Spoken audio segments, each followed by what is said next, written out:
திமுக தலைமையிலான அந்த கூட்டணி அப்படின்றது ஏதோ இந்த தேர்தலுக்கானதுன்னு இல்லாம, தேசிய அரசியல் சனாதன சக்திகளுக்கு எதிராக ஒரு ஒரு ஒரு ஒரு பலமான ஒரு அணிதிரண்டு இருக்கணுன்றதுக்காக உருவாக்கப்பட்ட அந்த கூட்டணி. அந்த கூட்டணியோட நோக்கங்கள் வேற வேறன்றதுனால அவங்க தேர்தல் சமயத்துல அவங்களால வர முடியல. அவர் திருமாவளவன் தான் ஏற்றுக்கொண்ட தர்மத்திற்கேற்ப, நியாயத்திற்கேற்ப அந்த கூட்டணியில தொடர்ந்தார்.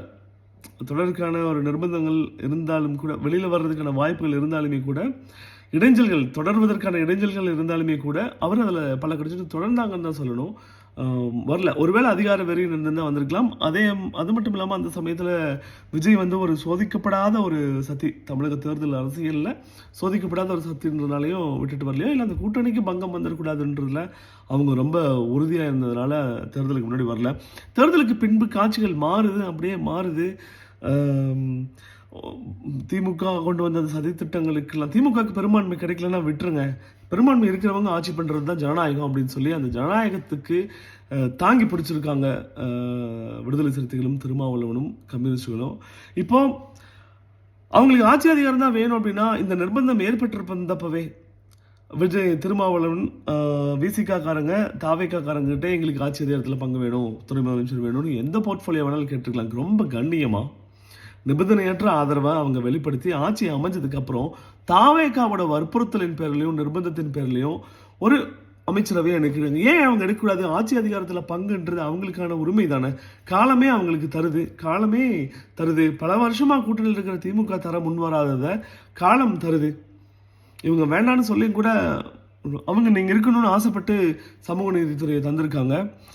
சமூக நீதித்துறை எதுக்காக உருவாக்கப்பட்டிருக்குமோ அந்த நோக்கம் இனிமேல் தான் நிறைவேறும். ஏன்னா தோழர் வன்னியரசு போன்ற ஒருத்தர் விசிகா இந்த சமூக நீதியை அரசியலில் 12 காலமாக பேசிட்டு இருக்கிற ஒரு கட்சிக்கிட்ட சமூக நீதி கிடைச்சிருக்குன்ற போது அது அந்த கட்சியும் அந்த துறைக்கு அமைச்சராக வந்திருக்கிற தோழர் வன்னியரசனும் நிகழ்த்தக்கூடிய மாற்றங்கள் இன்றைக்கு தேவையாக இருக்குன்றனால தான் அவங்க கிட்ட அது போய் கிடைச்சிருக்கு.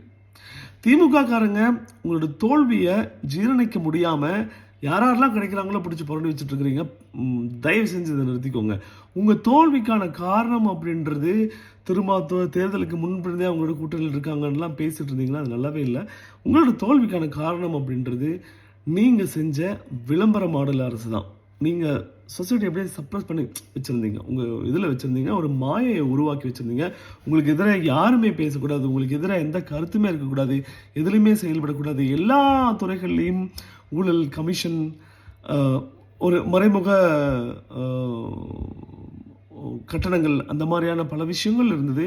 மக்கள் மத்தியில் ஒரு ஒரு